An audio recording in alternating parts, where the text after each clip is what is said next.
Vinton Cerf, big name in the internet's history, is evaluating new problems that we've got. And one of those problems is internet in space. I should have said that with more drama. In space. There we go. It's important. You gotta get the delivery right.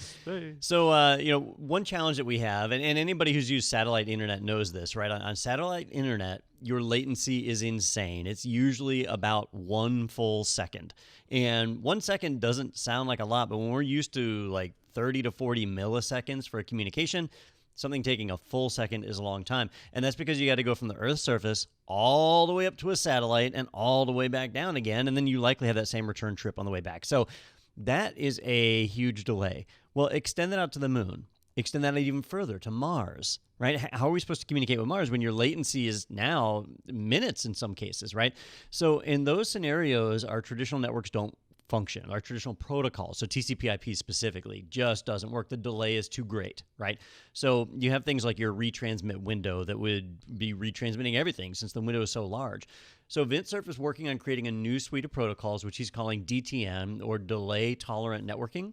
That is networking built around the principles of TCP/IP that's high speed and reliable, but can withstand huge delays in packet delivery. So it's neat stuff. I thought DTM was down to message.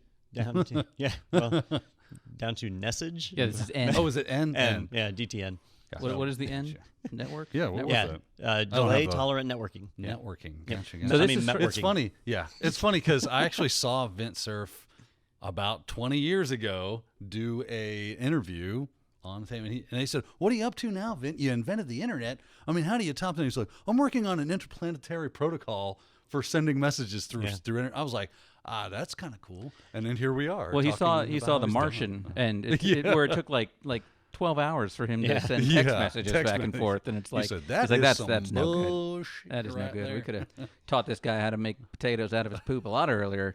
If we had better messaging. So, I mean, you put a positive spin on that, but let me put a negative spin on it, which is, here we are 20 years later, he's still working on it. It's true. So apparently it's not easy. Well, no, it just means that's the kind of delay he's tolerant of. So I read the other day that they're talking about putting 4G on the moon. I guess. I saw that as well. Yeah. And I'm like, can we get it up Just on that 4? part on 39th Avenue first, where my calls always drop off? Yeah, that'd be a great idea. Yeah, that is an argument people make about exploration and stuff. Is like, we're trying to get to other planets, but we haven't even fully explored ours yet. The bottom of the ocean is still largely a mystery, and things. I saw the abyss. I know it's down there. Yeah, that's where the lizard people are. That's right. They got cool glowy faces and luminescence all over them. Water tubes or something. It was a cool movie. But it is neat. I don't expect to see this protocol used terrestrially here on Earth because DTN, as it is right now, has a huge amount of overhead. And that's because it has to be ready to retransmit practically every single packet transmitted. So it doesn't have those larger TCP retransmit windows that we're used to. It's got much, much smaller ones. But in exchange for that overhead, you get higher speed transfers, and you, in theory, would have reliable communications to Mars with a significant delay, but you'd have the communications. Yeah, and he was saying how it's kind of like a store and forward kind of technology where, hey, just because I can't actually talk to you right now doesn't mean I should disregard these packets.